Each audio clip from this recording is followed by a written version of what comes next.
In solar system, the time period of revolution of a planet tracing a circular orbit is R is proportional to whether it is spherical or circular orbit. Kepler's third law is suitable for this. நமக்கு தெரியும் square of the orbital period is directly proportional to cube of the mean distance and the radius vector.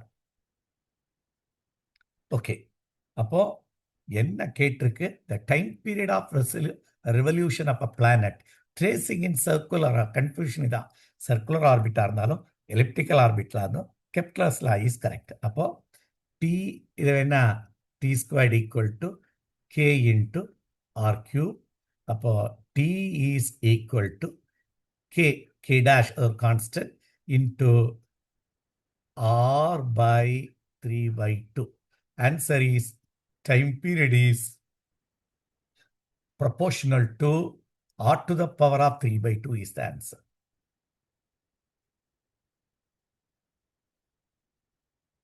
Easy question. Only knowledge you should have. அதே Kepler's லா circular orbital elliptical ஆர்பிட்டலா இருந்தாலும் Kepler's law formula is